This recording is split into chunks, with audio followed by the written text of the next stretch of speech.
Limitless by Jim Kwik. Over the next 30 minutes, we're going to be doing a detailed breakdown of everything this book has to offer.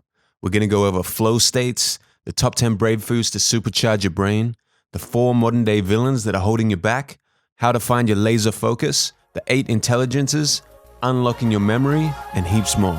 Let's jump into it.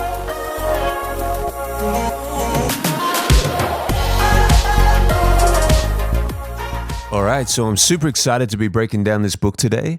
This was by far one of my favorite books I've read this year, mainly because I found this book to be super practical, and it seemed more like a practical guide than just a heap of information about self-help. At the end of each section, there were plenty of practice exercises that you could implement into your life straight away. So the book is broken down into 4 main parts: freeing your mind, mindset, motivation, and methods. So what is mindset? The deeply held beliefs, attitudes, and assumptions we create about who we are, how the world works, and what we are capable of and deserve, and what is possible. This anecdote comes a little bit later in the book, but I found it a useful example, so I'd like to share it here first. He gives an example of a young elephant that is chained to a stake in the ground. And as the elephant grows into a fully mature elephant, its mind has placed limitations on itself. Although it could easily rip the small flimsy stake out of the ground and be free, it has developed this learnt helplessness, so it doesn't even try. And the book goes into this concept of unlimiting, which is the act or process of casting aside inaccurate and restrictive perceptions and embracing the reality that with the right mindset, motivation, and methods, there are no limitations. So the book is broken down into these sections accordingly: mindset, motivation, and methods. And this is the core philosophy of the book.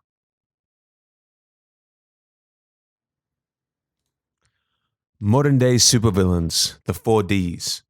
These are the modern-day villains that 15 years ago we weren't even dealing with. So let me introduce the 4 villains, and then I'll give you some of the remedies that the author suggests for each one. The first of the Ds is digital deluge.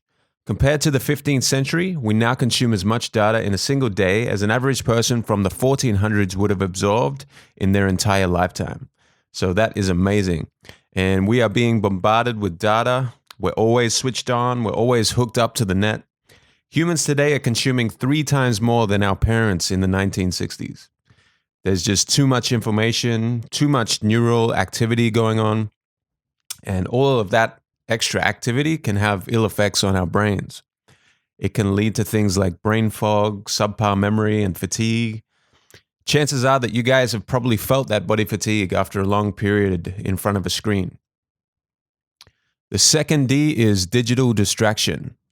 So we live here now, and because of our always-on, ever-connected devices, we're struggling to find connection when we're with friends and family, and we're struggling to stay focused at work.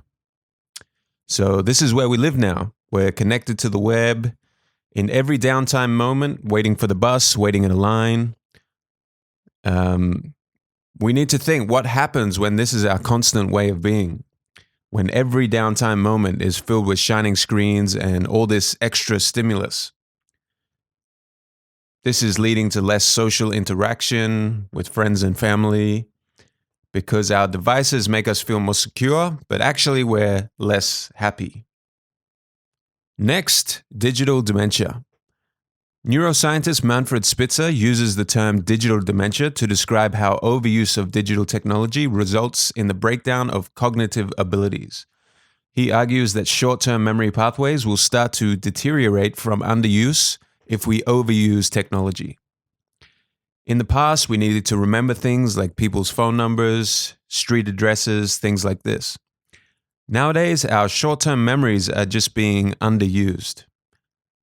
You probably couldn't tell me the phone number of your child or your significant other off by heart because, you just rely on your phone to have that saved. The 4th D is digital deduction.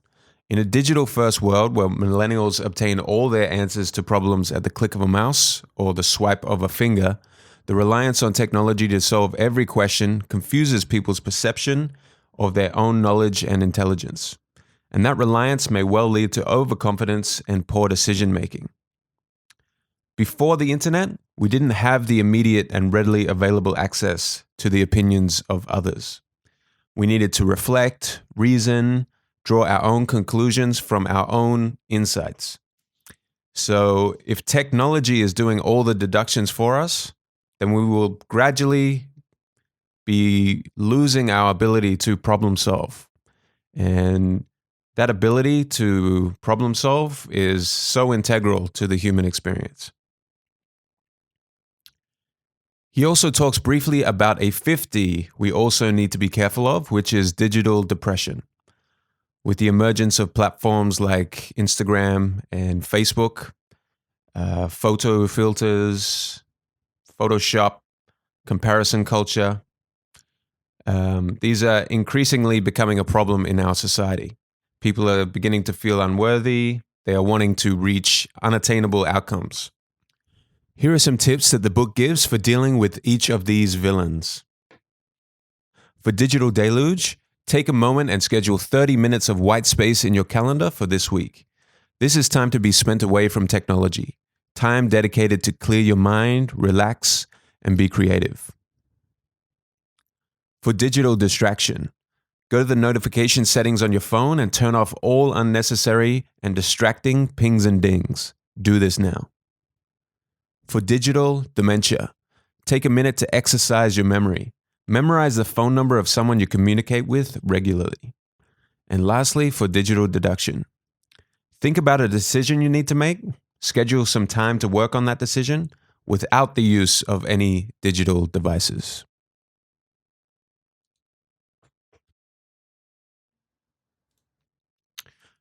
Next, neuroplasticity and the second brain. Neuroplasticity is dependent on the ability of our neurons to grow and make connections with other neurons in other parts of the brain.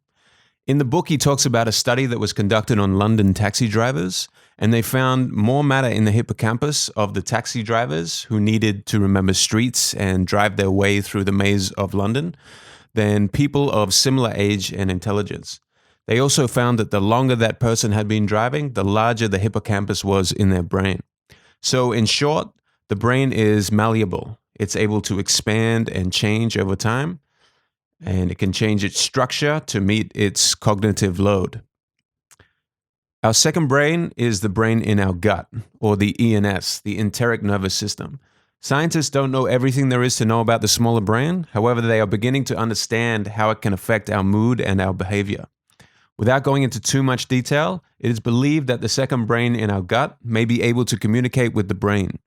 And the nutrients that are absorbed through our intestines can make a huge difference in the way that our brains function. Finally, in this first section of the book, the author lays out some methods to help you study and learn more effectively, which he refers to as the faster method. Your time is one of your greatest assets. It's the one thing you can't get back. F is for forget. Always have an open mind to receive new information and don't think you already know all the information. The first thing to forget is what you already know. When you think you already know all that there is to know about a subject, it can become a barrier to new knowledge. Secondly, try to forget things that aren't urgent to you right now. If something else pops into your mind while you're trying to study, always have a notepad handy. Write down that thought and you can come back to it later. The act of simply writing something down allows your mind to just let go of it for now. A is for act. Traditional education has trained many people that learning is a passive experience. You consume the information. You sit in the class and you listen to the professor. But learning is not a spectator sport. And the human brain does not learn as much by consumption as it does by creation. So you want to take notes, highlight, link new concepts to practical examples or stories that can help you to solidify that knowledge. S is for state. All learning is state dependent. Your state is a current snapshot of your emotions.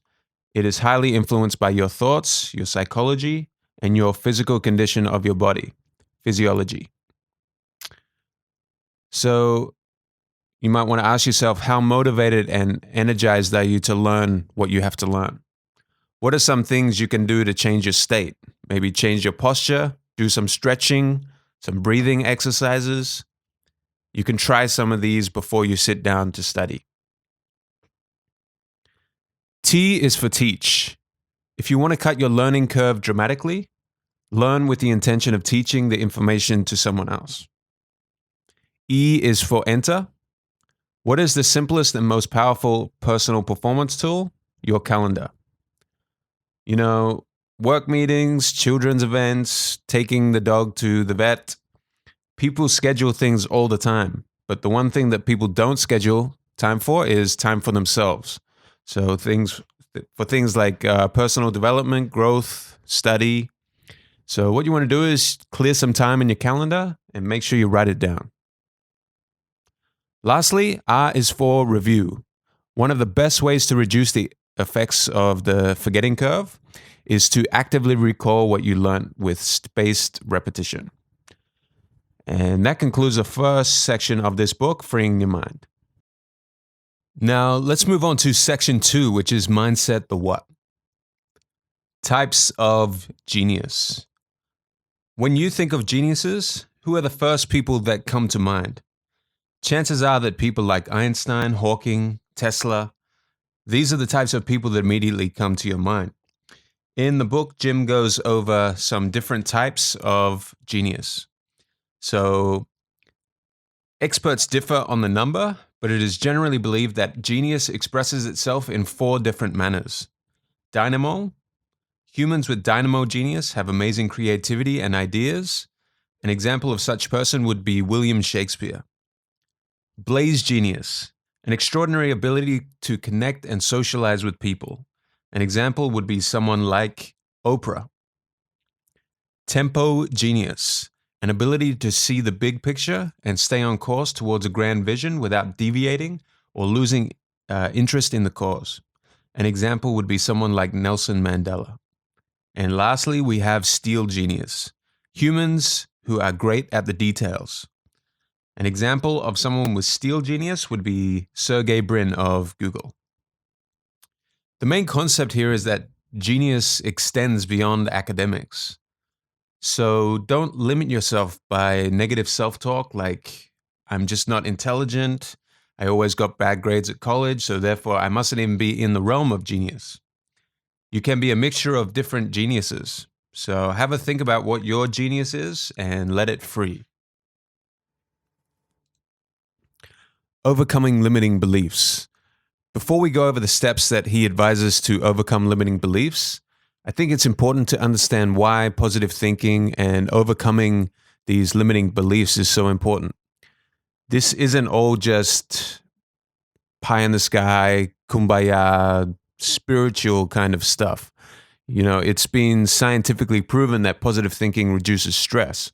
So reduced stress means lower cortisol levels in the body, which can lead to increased lifespan, lower rates of depression, greater resistance to the common cold, better immunity, better psychological and physical well-being. It can improve your cardiovascular health and reduce the risk of things like heart attacks and cardiovascular diseases. And in general, it just helps you to better cope with the hardships and stresses of life. Now, if we come back to the example of the elephant from earlier that we spoke about, its limiting belief was that it was stuck forever, chained to the small stake in the ground. So step 1 is to name that limiting belief. Let's give it a name. In that case, it might be something like stuck at the stake. For you, it may be something like, I'm not an entertaining person, I'm unintelligent, or I'm not a good companion to be around.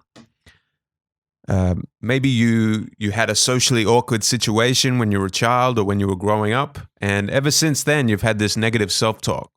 So try to get to the original source of that limiting belief, and when you do this, it allows you to realize that these aren't facts about you. They are merely opinions, and there's a great chance that those opinions are wrong. If you find yourself saying something to yourself like, man, I always screw up this sort of thing, or I'm just not a good companion to be around, try to counteract that with something like, just because I haven't always been good at this in the past doesn't mean that I can't be great at this now and in the future. So that is step one. Make sure you get to the source of it and identify it. Give it a name. Step two, get to the facts. The steak is small in size. I'm a strong, fully grown elephant. What is to stop me from ripping that steak right out of the ground? Are you really unable to break free from the steak? Are you really the least entertaining person in the room? And where is your evidence to support that claim? How many times have you actually been in situations where you were an unentertaining or poor companion?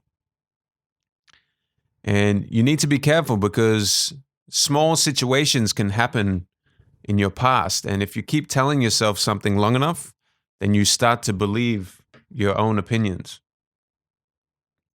Step three, creating a new belief. First, it is important to try and combat that negative self-talk, which is your inner critic. So try to give it a name, a persona different to yourself. You can call it Bilbo or Gollum or anything you like. But you want to make it seem like a cartoon and like a B-grade movie. And whenever that inner critic, starts giving you opinions, you want to just roll your eyes and say, not today, Gollum, not today, Bilbo. And you just want to mock that character, that persona for its dedication to bringing you negativity. A good thing to try is to replace your inner dialogue with I am statements. So something like, I am a good companion. Remember the time I did such and such? I may not be entertaining and a good companion 100% of the time, but in many situations I have been, including this time and that time. In the last section of mindset, there are 7 lies that we tell ourselves about learning.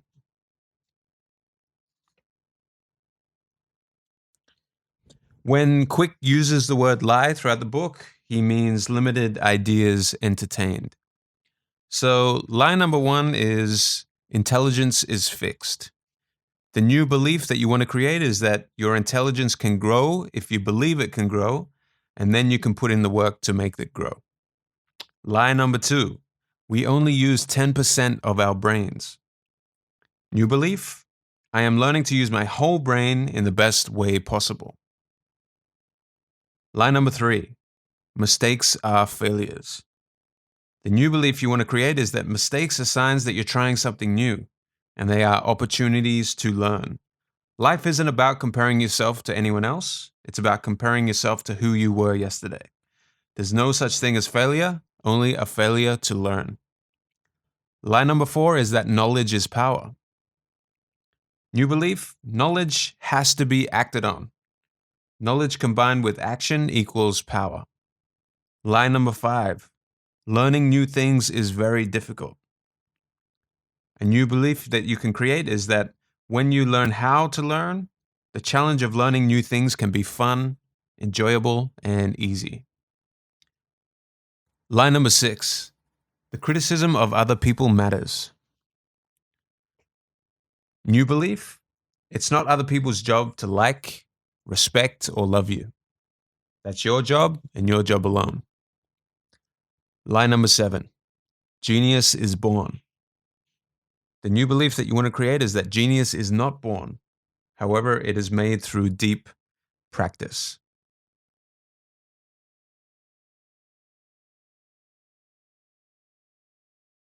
Motivation, the why. The author defines motivation as the purpose one has for taking action and the energy required for someone to behave in a particular way. There are 3 lies about motivation. Lie number 1 is that motivation is fixed. In truth, you can increase your motivation. Lie number 2, you have to enjoy something to be motivated to do it. The truth is that, quite simply, all you need to do is have a strong enough reason to do that thing, even if you don't enjoy doing it. If any of you have seen the movie The Pursuit of Happiness, then you will know this to be true. Lie number 3, Motivation is something I either have or I don't have. But in truth, motivation can be created. So, according to Limitless, the formula for motivation is simple. Motivation equals purpose times energy times small steps. So, we need a clear purpose. We need energy to get it done. And we need small, simple steps, S3, to prevent us from getting overwhelmed and paralyzed. Let's go a little bit deeper into purpose. As we established earlier, we don't have to enjoy something to be motivated to do it. However, you do need to have a clear purpose for why you are doing something. You can ask yourself, why must I study this? Or why must I learn this? The book also outlines not to get confused between passion and purpose. Your purpose is what you're here on earth for, and maybe it is to help people. So the author Jim's passion is learning, but his purpose is teaching people how to learn. So do you know your purpose? If you don't, that's fine, but maybe you can write down a few ideas as to what it may be. And if you're struggling to find your why, then there is a great book that I would suggest by Simon Sinek, which is called Start With Why. You can also check out his other book, which is Find Your Why. I recommend this book if you're struggling to find your purpose in life. And maybe I'll do a summary on that book in the future. Let me know in the comments below if you would like that. Or if you have any other books, actually, that you would like to see summarized, please let me know in the comments below. So, who do you think you are? They say the two most powerful words in the English language are the shortest, I am. Whatever you put after those two words determine your destiny. If you tell yourself you're a slow, inefficient learner, your subconscious mind will manifest that into reality. Instead, try telling yourself, I'm a fast and efficient learner. Write down a few I am statements that might steer your motivation and growth in the right direction. Stephen Covey, the author of The 7 Habits of Highly Effective People, also talked about how important and beneficial I am statements can improve your life. I also did a summary of this book, The 7 Habits of Highly Effective People. I'll leave a link in the description below if you'd like to check out that video. Lastly, on purpose, having a hierarchy of values in your life. For the author, Jim Kwik, his values are love, growth, contribution, and adventure, and they are in that same order. His values allow him to choose what things to pursue in life and what things to deny. He doesn't mind having FOMO, which he calls FOMO, which is the fear of missing out, especially if that thing that he is being asked to be a part of doesn't in any way contribute to his values or his purpose in life. And he actually had a word which I'm currently blank on. JOMO. JOMO. He said to encourage you to have JOMO, which is the joy of missing out, instead of FOMO, the fear of missing out.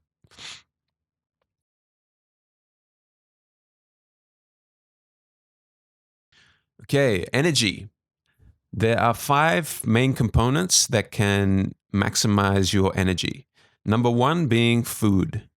There are certain nutrients that are more conducive to a healthy, functioning, and focused mind. Number 2, regular exercise. This improves and protects your memory and thinking skills. Even just 10 minutes a day will give you a heap of benefits. You don't need to work out like an elite athlete or anything like that. Number 3, having a tidy and clean work environment. 4, a positive peer group in your life. If you surround yourself with negative people, you too will almost certainly become influenced by their negativity. And finally, 5, sleep. Make sure you're getting enough quality sleep. In the book, his top 10 brain foods are avocados, blueberries, broccoli, dark chocolate, eggs, green leafy vegetables, salmon, sardines, caviar, turmeric, walnuts, and water. The book also has quite a few different recipes for shakes and meals that he says can improve your brain function. I won't be including that in this video, but if that interests you, I definitely recommend you guys go and grab a copy of his book. Okay. Small, tiny steps. A small, simple step, or S3. This is the tiniest action you can take to get you closer to your goal, one that requires minimal effort or energy. Over time, these become habits. So break everything down into smaller parts. Otherwise, you're going to risk becoming overcome by paralysis by analysis. I'm sure you guys have had times in your life when a task just seemed unattainable. But when you sat down and broke it down into, attainable chunks, it became manageable. Flow state. Okay, let's take a quote from the book. I'm sure there have been times when you were so completely caught up in what you were doing that everything else disappeared, and it just felt like the most natural thing you've ever done. Time probably melted away from you during those experiences. People regularly tell me about focusing so deeply on what they are doing that they had no idea that afternoon had become night, or they'd missed multiple meals in the process. This experience is flow. Also, directly from the book, I'm not going to pronounce this doctor's name because I'm going to ruin it completely, but this doctor describes flow as having 8 characteristics. 1, absolute concentration. 2, total focus on goals. 3, the sense that time is either speeding up or slowing down. 4, a feeling of reward from the experience. 5, a sense of effortlessness. 6, the experience is challenging but not overly so. 7, your actions almost seem to be happening on their own. And 8, you feel comfort with what you are doing. The book goes into stages of flow. The first is struggle. When you first sit down, your brain is trying to concentrate. The second stage is relaxation. When you start to become relaxed and ease into that task. The third state is where you want to get to, and that is the flow state. This is where you experience all of the 8 characteristics that the doctor described. It's intense focus and effortlessness. The final stage of flow is consolidation. This state is where you pull together everything you accomplished in the flow. And this can feel like a bit of a downer, like the kind of feeling a drug addict may feel when they're coming down off drugs, but obviously much less severe. And this is because all of the happy chemicals you were experiencing during the flow state. So, how can we find the flow state faster and more efficiently? The first thing you can do is to eliminate all distractions. So you want to declutter and tidy up your workspace. Believe it or not, every object and different color in your peripheral vision is competing for your brain's finite energy. So a messy desk with many different objects and colors will make your brain more fatigued than having a tidy, clean desk without any distractions. And this is essential that all distractions are eliminated because it can take almost 20 minutes to refocus and get back into the flow if you get kicked out of it by a distraction. So make sure you do whatever you can to eliminate any potential distractions. Next, allow enough time. If you're serious about getting into a flow state, ideally what you want to have is around 2 hours, but at least 90 minutes. This is mainly because it takes at least 15 minutes to begin getting into the flow, but you don't hit your peak until you're around 45 minutes in. Okay, third, do something you love. If you love what you're doing, you can achieve a flow state much, much easier. Lastly, have clear goals. Make sure you have a clear written goal of what you're hoping to achieve within that period of time. Okay, and to conclude flow, there are four main enemies that the author goes through. These are the four enemies of achieving flow. Multitasking. If you want to find flow, don't even entertain trying to achieve flow whilst multitasking. Stress. Stress is the flow killer. It is the kryptonite of flow. So deal with and reduce your stress before even attempting to get into flow. Having a lack of conviction. To the brain, uncertainty is a threat. So if you don't believe you're going to accomplish anything of importance, you'll guarantee that outcome. And fear of failure. Perfectionism reduces creativity and innovation. So you need to convince yourself that a little bit of a lack of perfection is actually okay.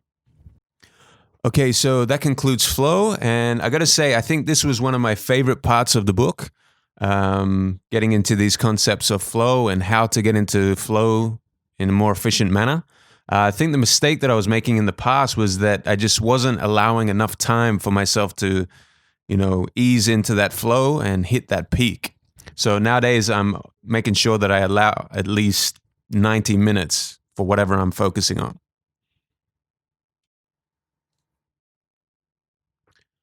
The final part of this book is part 3, which is methods, the how. When the billionaire investor Warren Buffett was asked, what factor do you feel has been the most important in getting to where you've gotten in life? Buffett immediately replied, focus. And Bill Gates, who was sitting next to him, agreed. Steve Jobs has also harped on the importance of focus. For Steve Jobs, focus was the ability to say no to almost everything and carefully choose what to spend his precious time on. So, focus is what defines the difference between an average performance and super performance. Imagine a magnifying glass, and when you harness the sun and burn a leaf, there is one point that is laser focused. Your mind needs to become that focused beam of light. You don't want to be spreading your focus. And the sun is your energy, and the laser beam of light is your focus. If you're someone that gets distracted easily, the good news is that your focus can be trained like a muscle. You can think of your awareness like that glowing ball of light that moves to different parts of your mind. And in order to excel at concentration, you need to make yourself keep that ball of light trained on one spot in your mind for long periods. And like most things in life, this won't be easy at first. However, with some conscious effort to exercise your willpower in this way, it will likely lead to notable results. So getting into that habit of refocusing will become natural over time. If you have a scattered brain, a lot on your mind, finding focus will be difficult to begin with. So you need to first calm that busy mind. Kwik gives us some breathing techniques which can help to do just that. He calls it the 4-7-8 breathing model. And here's how that works. First, you want to exhale fully, close your mouth, inhale through your nose for the count of 4, hold your breath for 7, and then exhale completely through the mouth, making a whoosh sound for a count of 8.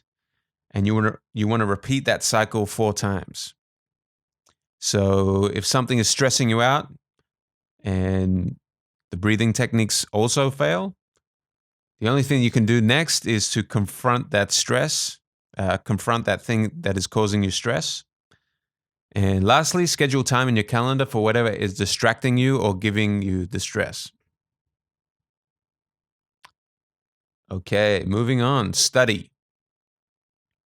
Why are most of us restrained in our ability to study? Most people do not know how to study effectively because they were never taught. Many people naturally assume they already know how to learn. The challenge is that most of the techniques that we use now are old and ineffective. Many of them date back hundreds of years. We now live in a highly competitive information age where information is everywhere, yet we're still using the same methods to absorb and process it all. So we have a limited time, and there's only so much information that we can learn in that time. And that is why it's so important to study efficiently and effectively. The author gives us 7 habits that we can follow to make sure that we're being effective learners. The first habit is employing active recall. So people often study using passive recognition, which means you simply read and try to remember what you saw on the page. When you're reviewing, it's easy to say like, okay, I've got this. But when it comes time to put that knowledge into action, it becomes difficult to remember. If you want to actively recall something, after you study something, close your book, read out loud what you learnt and remembered, or write down what you learnt. These activities can help you to retain that information more effectively. If you're someone that crams information, then the second habit is for you. The second habit is spaced repetition. Cramming is a stressful task. You may remember the information for a day or maybe 2, but after that test or exam, you're probably going to forget close to all of that. So Kwik recommends reviewing once in the morning and once again before dinner, 4 days in a row before any important exam or test. The third habit is to manage the state that you're in. When you perform any activity, your state of mind will have the greatest impact on your success. Be aware of your posture. If you're slumped over, this can stifle your breathing and it will make you prematurely tired. So you want to sit up straight, improve your posture, and see if you can change that state.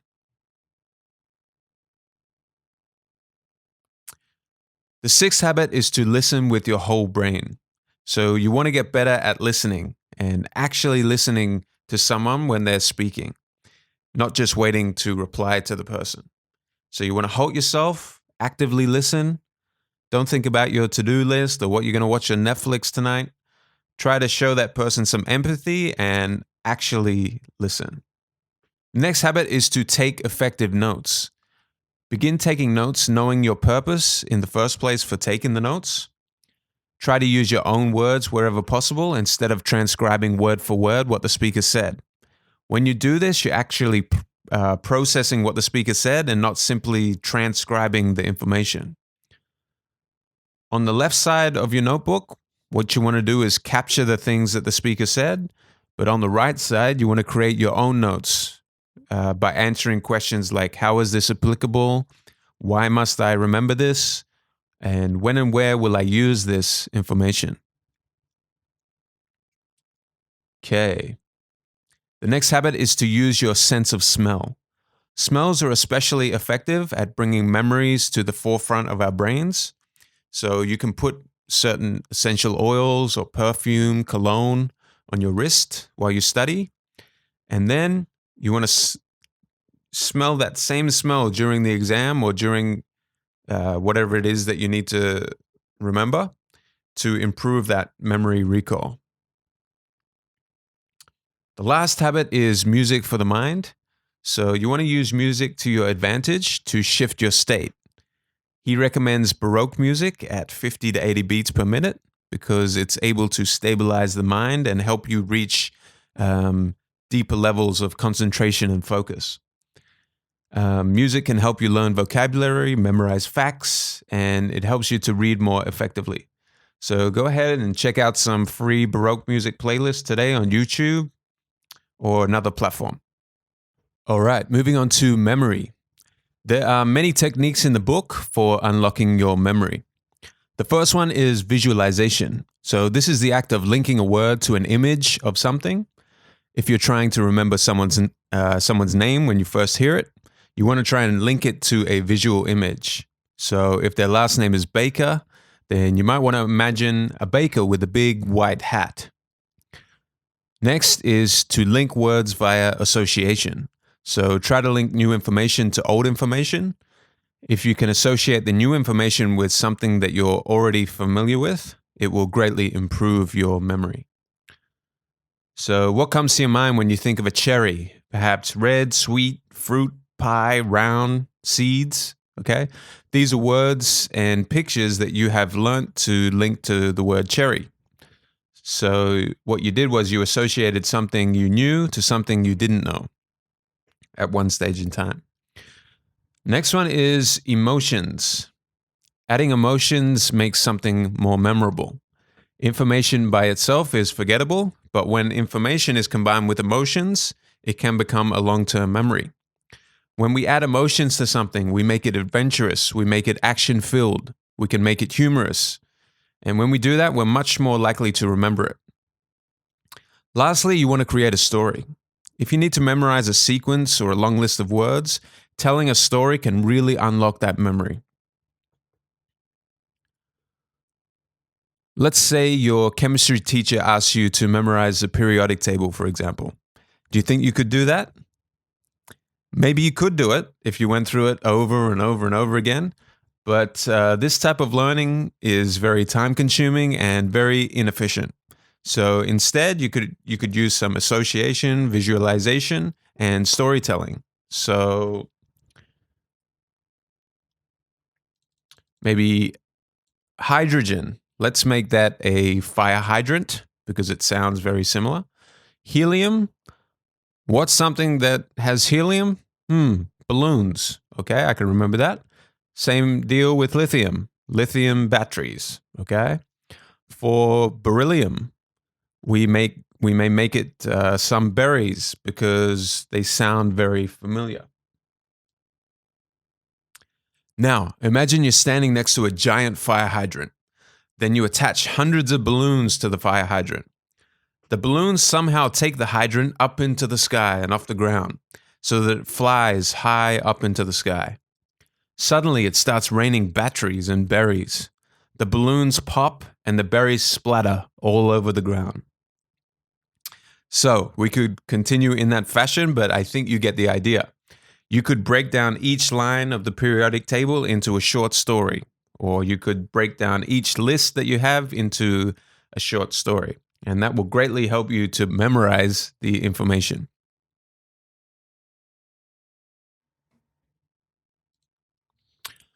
Okay, so let's move down here to speed reading. Now, he dedicates quite a few pages to speed reading in the book, but for the purpose of this summary, I'll only be going over some of his suggestions very briefly. However, if you are interested in pursuing this topic further, I would highly recommend grabbing the book. So he tells us that regression and subvocalization slow you down. Regression meaning losing where you are on the page and having to go back. Subvocalization being the little voice inside your head as you read. So to improve your reading speed, he suggests to use your finger or pen as a tracker. You can also count while you read. This will help to prevent that inner voice, the subvocalization. He suggests to expand your peripheral vision so that you can take in more words. He suggests 20 minutes on and 5 minutes off. And lastly, he suggests looking at the page directly. So don't look at the page on an angle or slanted because this can cause eye strain. And the final topic in the methods part of this book are mental models and thinking. We can't solve problems by using the same kind of thinking we used when we created them. Albert Einstein. The 6 thinking hats. The core notion is to separate thinking into 6 distinctly defined functions by progressively donning a series of metaphorical hats. So, for the white hat, this is when you're in information gathering mode. Okay? The yellow hat, this is where you want to argue the positives and pros of the situation. The black hat is the opposite of that, so you want to argue the negatives and the cons. The red hat is where you want to analyze any emotions at play. So are there any emotions that are affecting your decision-making ability? The green hat is to brainstorm solutions to the problem. And the blue hat is when you're in management mode. So this is where you make sure that you've addressed everything on the agenda and within this mental model. I think this is a great exercise to do if you're in if you're by yourself or in a team. And the reason why I think this is a great mental model is because what most people do is they view problems from their own perspective, that one perspective.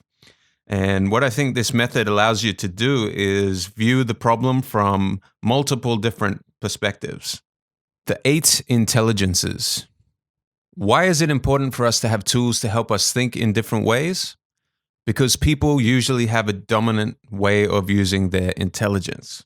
So these 8 intelligences can be used to identify your strengths in how you think. For most people, they will have multiple intelligences, but are usually only dominant in 1 or 2. People with spatial intelligence think in terms of space around them. So you might want to think of artists or pilots. Second, we have bodily kinesthetic. And someone with this intelligence uses their body. So an example would be athletes. Third, we have musical. So this is a strong sensitivity to rhythm, tone, melody, pitch, things like this. An example may be someone like Mozart. 4, linguistic intelligence. This is someone that's very attuned to the use of words. So this could be someone like Shakespeare. The 5th intelligence is logical mathematical. This is someone great at seeing logical relationships among actions or symbols. And an example of this intelligence would be someone like Albert Einstein. The 6th intelligence would be interpersonal. So this is someone with a deep innate ability to connect with others. You may want to think of someone like Oprah. The 7th, intrapersonal. This is someone great at understanding and managing their own inner feelings. And finally, we have naturalistic. So this is an ability to see the world of nature in all of its different complexities. And an example of this intelligence would be someone like Jane Goodall. Okay, moving down. Now we have the 3 learning styles. Just as types of intelligence vary from person to person, the way one learns varies. This theory of learning has been known for nearly 100 years now. So a visual learner is someone who prefers to learn through pictures, videos, and charts. An auditory learner is someone who prefers to learn through listening. And a kinesthetic learner is someone who prefers to have some kind of physical interaction or hands-on approach. If you guys are interested in finding out what type of learner you are, go ahead, grab a copy of this book, as it gives you a quiz that helps you find which learning style you are. For myself, I was a visual learner.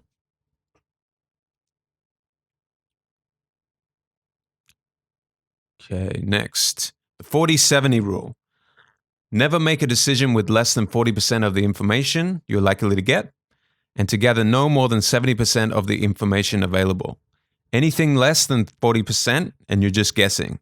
Anything more than 70% and you're stalling over making the decision. So this was a rule that really hit hard with me because I find that in general, I'm someone that's a bit of a perfectionist. I need everything to be, very clear and perfect. So I love this rule and I'm really going to try and implement it into my life.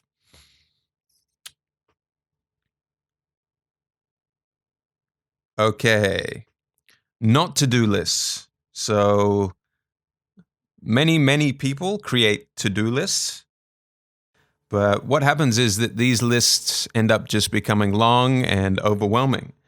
And what you want to do is you want to have a not to-do list, okay? So this will help eliminate any distractions that you're having in your life. It'll help you not engage in unimportant tasks. And finally, a not to-do list would be something like not checking social media between this hour and this hour, not answering emails first thing in the morning, not doing this errand because it doesn't align with my overall values. Okay. Now, lastly, second order thinking and exponential thinking. Always ask yourself, and then what?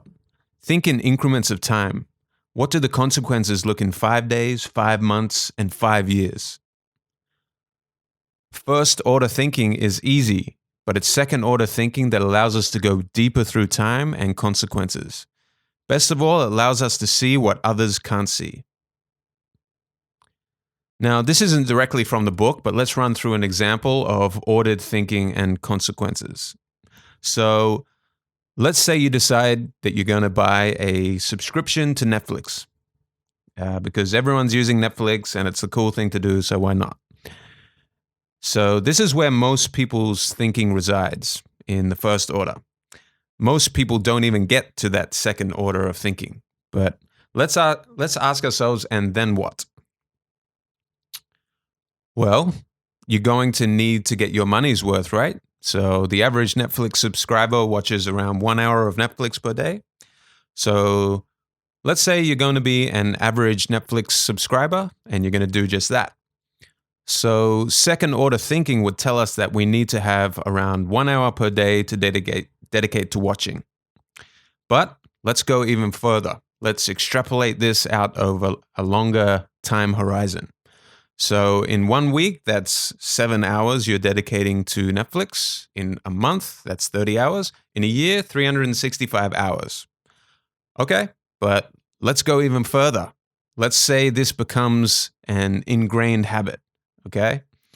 At this point in time, maybe you're getting up to that 2 hours per day, but let's just keep it at 1. So the fourth order consequence.